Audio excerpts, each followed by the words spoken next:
welcome J.J. Abrams. Someday you will look back. I was at the Force Awakens biggest movie event of the year. Who knows? Maybe ever. J.J. Abrams, today you are a man. Thank you so much, Steven Spielberg. The man.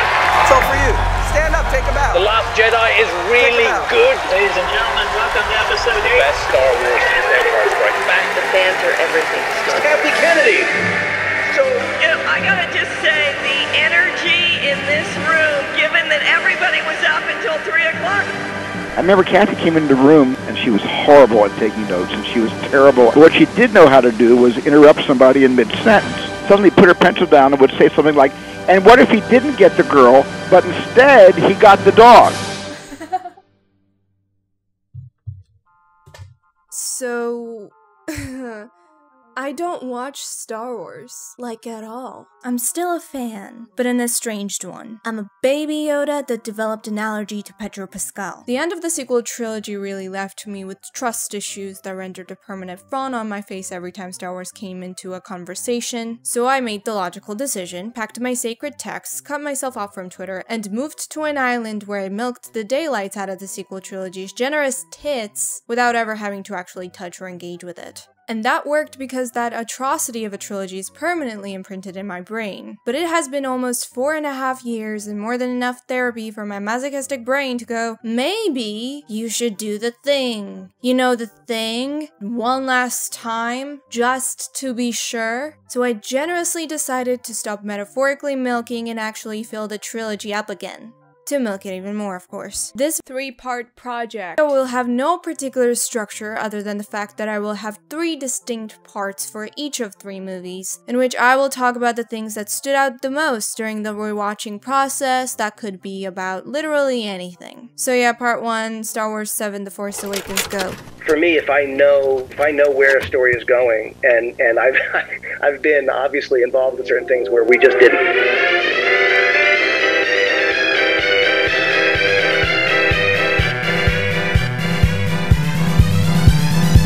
The Force Awakens is a film so inoffensive, it's insulting. And that's not a good thing. Not when it comes to this trilogy. The Force Awakens' insistence on being consistently okay is as good of a thing as a flat line on a hard monitor. It's as interesting as a dead fish in a water full of sharks and deadly creatures. Not only is episode 7 not good enough to be likable or enjoyable on its own, but it's also so bland and safe that you cannot even have fun by making fun of it. And in a trilogy so entertainingly repulsive, boring and offensiveness is the highest degree of offense in my book. The first thing I noticed about this film after years of not seeing it is the dialogue. Out of all 3 movies, The Force Awakens was the least fresh on my mind, so right off the gate it really hit me like a truck to realize how bad and on the nose the writing in this one is. It's so obvious that the film was written with the mindset of appealing to and banking on general audiences, as opposed to just people who want to watch a good Star Wars movie, because the things that they say and allude to in the dialogue is insultingly expository and unnecessary, and oh so clearly designed to spoon-feed the information about Star Wars to a person who knows nothing about Star Wars, which makes it a very titillating experience for the rest of us. But honestly, I would not put it past J.J. Abrams to have no other intentions and actually think this is how good writing sounds. For example, the very first scene features a sentence, "Without the Jedi, there can be no balance in the Force." The very first goddamn scene in the freaking movie. And then we cut to Poe Dameron holding up the MacGuffin thing of the movie, looking straight into the camera and saying, "This is the MacGuffin thing of this movie that we've been looking for." But it does not end there. They mention a general, only to also slightly expose the fact that the general is a royalty. And does she, winky wink?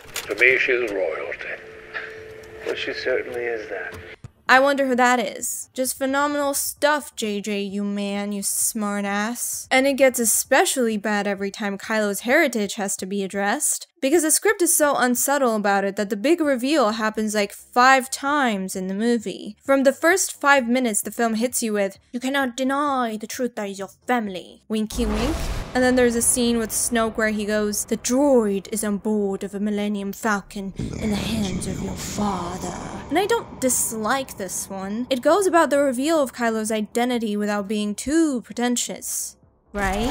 No, they had to follow that already clear sentence with Han Solo. And it's like, How dumb do you think we are? But my favorite scene so far is where Kylo talks to the Vader mask thing and goes, "Show me, grandfather, winky wink, and I will finish what you started." This is the 5th time the writers jumped out of my screen, winked at me, bumped me by the shoulder while muttering, "You get it? You get it?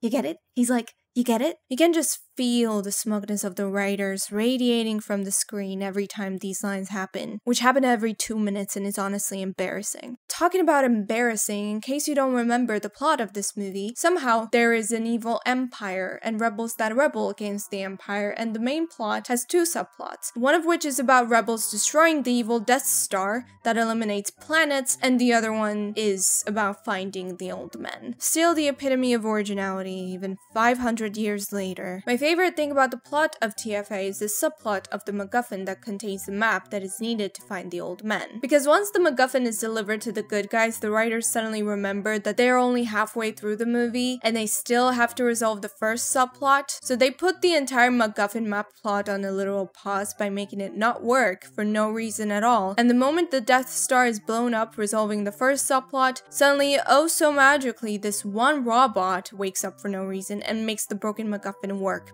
because reasons. You cannot fathom the extent of regret I'm experiencing right now about deciding to make this video. What makes it impossible for me to enjoy even a second of this film is the extent of just how pleased it is with its stupid self. And this was not the problem like 5 years ago. I could watch this movie without this bothering me at all, because I bought into it. We wouldn't think of this as pretentious or embarrassing because we didn't know how much of a lie it all was. The biggest appeal of this film was the future. It was the potential, a promise of what's to come. So stripped from all the hopeful imaginings of your own, it's boring reenactment and cinematically and politically modernized New Hope. So looking back 9 years later from the future's perspective with all the cards on the table, The Force Awakens is a movie that does not even have functional enough limbs to stand on its own, but it really imagines itself a dragon. And it's so annoying for that. I can definitely picture that this project was made in an environment full of yes men where they truly believed that they could do no wrong. Since this is Star Wars, it is camp, and as long as they deliver action, lightsabers, and fan service, they have the audience's approval, which tells you just how much they respect and just how fundamentally they have misunderstood both the franchise and its fandom. Okay, regrettably, I have to talk about the characters now.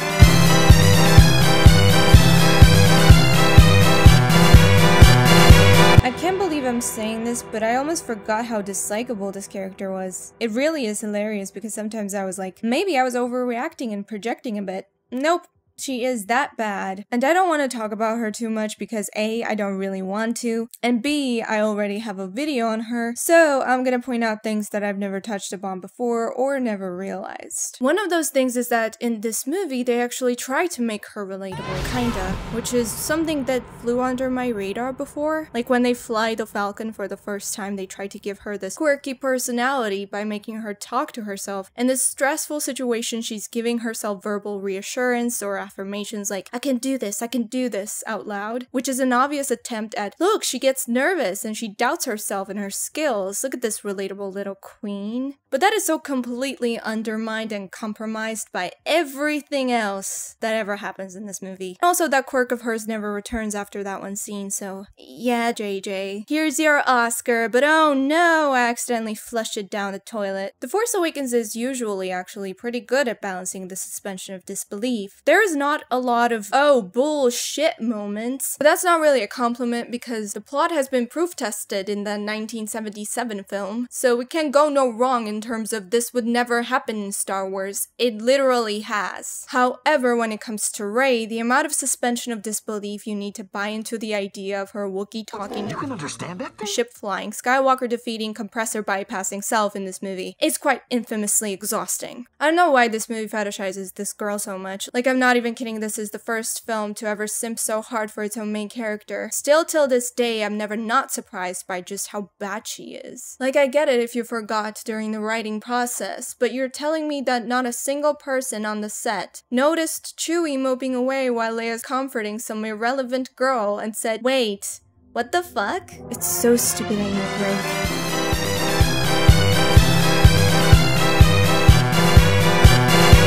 If there's a single ounce of originality in this film, it's Finn's character. It's almost unbelievable that he even exists, because there's really no other stormtrooper turned good guy character anywhere in this saga for JJ to steal from Wikipedia, so he really feels out of place in this movie simply because he actually is an original character, and has a half-baked character arc. So not only is his character new, but it's exciting as heck, up until the point where he meets Rey and his sole purpose shifts to Rey! And people say this is the thing The Rise of Skywalker did. But no, he does the good deal of it here too. Right after he meets Rey, every single one of his decisions and motivations start to revolve around Rey! Not to be that person, but I'm really forced to be. Episode 4, in this instance, is so good at giving characters believable motivations to put themselves in dangerous situations they end up in, even if those put them at risk of appearing pretty self-centered. A New Hope does not do the thing where, oh, I've had a single conversation with this person, and now I'm gonna go on a deadly mission to protect them. For all the wizardry and magic that the first Star Wars movie has, when it comes to people and relationships, it is as real as it gets. The highlight of episode 4 for me is finally seeing our heroes start to care for each other and slowly develop an unbreakable bond, as opposed to most sequel relationships where two characters meet each other and suddenly are all ride or die for each other. No matter how much of a heart of gold you have, or how little friends you've had in the past, that's just not how people work. Sorry, Gigi. Han and Chewie don't go along with the dangerous plan of rescuing Leia out of goodness of their heart, or even for Luke. Even though they probably have known him as long as Finn knew Rey in TFA, they do it because they are promised the money. Obi-Wan does not do all that just for some Luke guy he met the day before. He does all of it for a son of his best friend that he has been guarding for 19 years. Even Luke's main motivation cannot be attributed to immense altruism. It's also fueled by his desire to be a part of something bigger than himself. And then there's Finn, whose entire arc is a former stormtrooper rebels, runs away from trauma-inducing toxic evil environment. He meets Rey, he talks to Rey for 3 hours and now they're besties. He decides to leave Rey. He came back immediately because where is Rey? He sees Rey get kidnapped, he needs to save Rey. He goes back to the murderous organization he barely escaped without any plans, and also he's gonna manipulate and compromise the entire resistance by stating, I can disable the shields, when in fact, he very much cannot, and risks destroying the lives of thousands because of a girl he talked to for 5 hours. I can't seem to get over the fact that out of goodness of his heart, he not only is ready to risk dying for this girl, with a single plan of, the Force will help me out. Don't use the Force. That's not how the Force works. No. He also makes a conscious decision to drag the Resistance with him by lying about the deadliest weapon in the galaxy, that he has no idea how to help to destroy, just to get on the deadliest weapon in the galaxy to save this random girl he met yesterday, that he has no idea how to save. But even he is more likable than Rey, so I get it. He's very obviously a very flawed character with a lot of baggage and trauma, which most people find relatable and grow sympathetic, and also he is not an overblown diva, so it's not that hard to like him.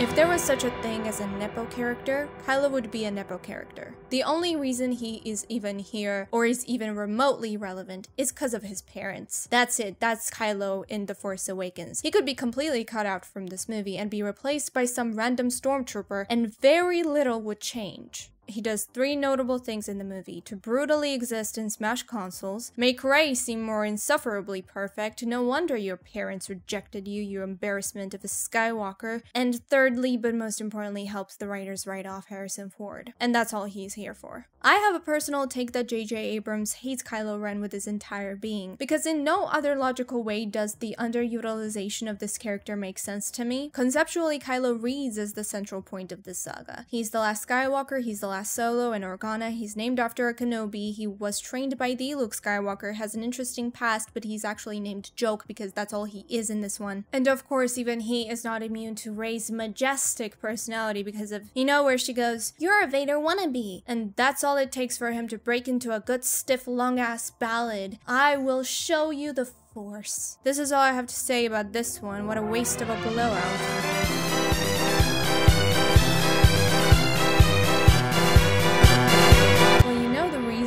Poe is my my favorite character in this film, he never is once forced to interact with the you-know-who in this movie. Not once. Therefore, his entire character remains untainted and consistent throughout the entire runtime of this revolutionary film. Throughout the entire thing, this guy remains unbothered, unsimping, and could always be found out and about somewhere in the background minding his own business, trying to serve the galaxy, and to be honest, every other character in this film should be taking notes. Not that he's exceptional or anything, he really does not have any arc or purpose outside of the first 5 minutes of the movie, but you know what, he's likable and fun, and that's so much more than could be said about almost any other character in this film. Oscar Isaac just exudes an unchallengeable amount of charisma, has a great comedic timing, is overall an exceptional actor, and actually makes you feel like you're truly watching a Star Wars film if you squint your eyes just enough. Would this character 100% be better off dead? Absolutely fucking yes, which leads me to the single best thing in this movie.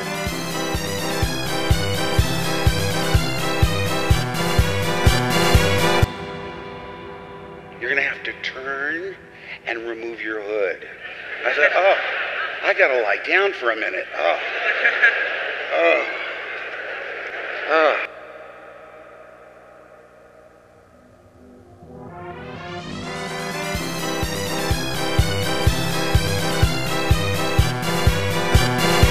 Single best thing in this movie, what could that be? I'm here to inform you that there's a time interval of approximately 5 minutes where the 2015 film Star Wars The Force Awakens is a quote-unquote good Star Wars film. I'm using the word good lightly. I think one of the biggest things that makes Star Wars such a fan favorite franchise is the same thing that makes things like Friends so rewatchable and enjoyable, and that thing is the character dynamics. Heard of her? The chemistry, the banter, the snappy dialogue, wit, and just pure charmingness of it all. That's the thing most Star Wars projects lack, and that is just pure chemistry that the main trio brought to the screen in the 70s and 80s. And I will be fair and give half a credit when credit is due, and say that The Force Awakens is the only one out of the trilogy that understands how integral the character dynamics is to Star Wars and kinda tries to integrate it into its storytelling. However, a lot of the time it falls flat because of the bad writing, but this particular 5-minute sequence encapsulates and utilizes that same very concept the best, making it the only time I ever questioned my judgment of this film during the entire rewatching process. Because for a moment, thanks to Finn and Poe being very likable and having a great dynamic, The Force Awakens truly sounded, looked, and felt like Star Wars to me. This sequence is a perfect blend of good directing, character establishment, cockpits, action, snappy, very well-paced dialogue, sense of adventure, and energetic chemistry between the two very nice and likable people. This scene is the one where the film absolutely succeeds at authentically implementing the concept without seeming like a ripoff, too forced or wooden. This scene actually culminates in a very interesting way where they actually lose and get beaten down, which is a very good decision because not only it's a very realistic outcome, but also it establishes stakes and the First Order seems like an actual threat for a moment. Which is one of the reasons Poe Dameron should have stayed dead, because those stakes are wiped out the moment he comes back to life midway through like a freaking messiah that even Paul Atreides is shooketh and makes you realize, oh, if this movie is gonna take any risks, it's only gonna be because Harrison Ford wants his paycheck. The second reason why he shouldn't have been resurrected is because him being alive is a constant reminder of just how much the films very intentionally waste the chemistry between Oscar and John. Probably the saddest thing about this movie is watching the actors actually try to act, be hopeful and passionate about being in the film,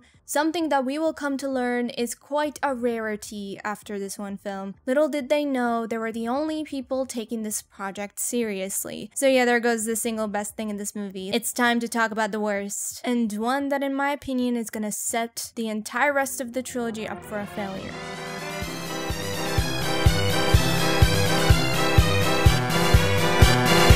You know, usually when you hear about a movie with a $500 million budget that can afford to do anything, including hire the most talented people in the world to create it, then have the movie come out and it's full of mysteries and question marks, you would assume that it has the greatest, smartest master plan ever.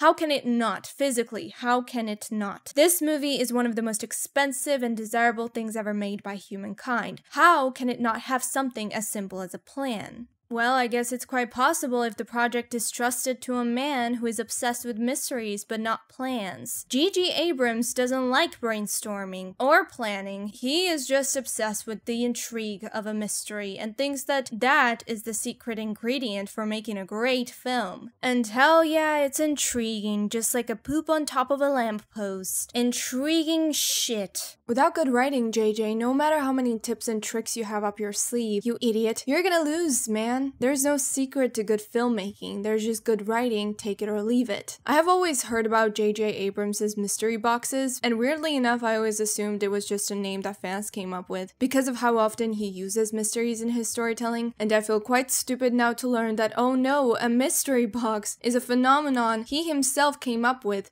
in one of the worst TED Talks I have ever heard in my life. I've never in my life encountered a filmmaker so proudly and stupidly announce they have no clue how good storytelling works. It's why when people like do sequels or rip off movies, you know, of a genre, they're ripping off the wrong thing. You're not supposed to rip off the shark or the monster. You gotta rip off, you know, if you rip something off, rip off the character, rip off the stuff that matters. I mean, look inside yourself and figure out what is inside you, because ultimately, you know, the mystery box is all of us.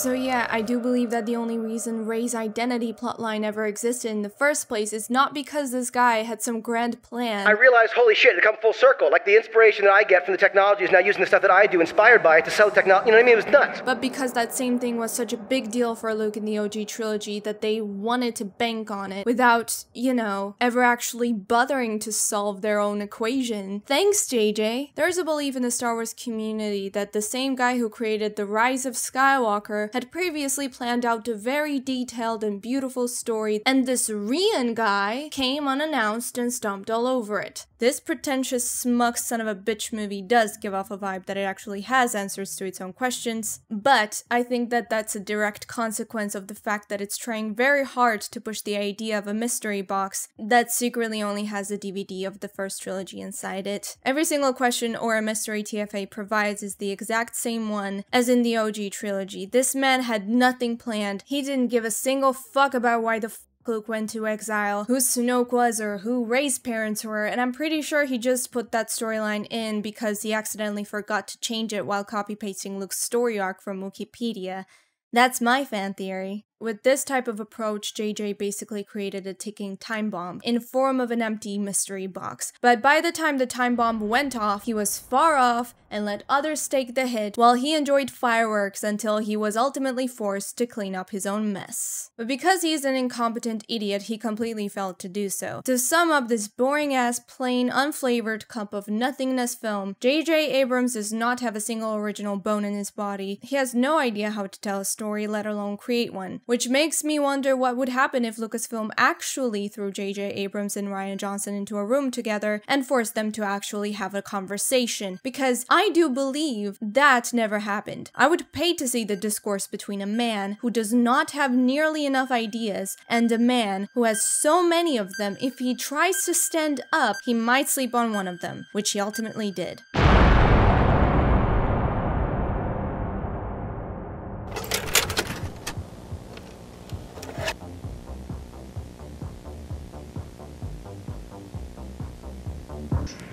Does Luke finally get to say any lines in episode 8? Please tell me, Daisy.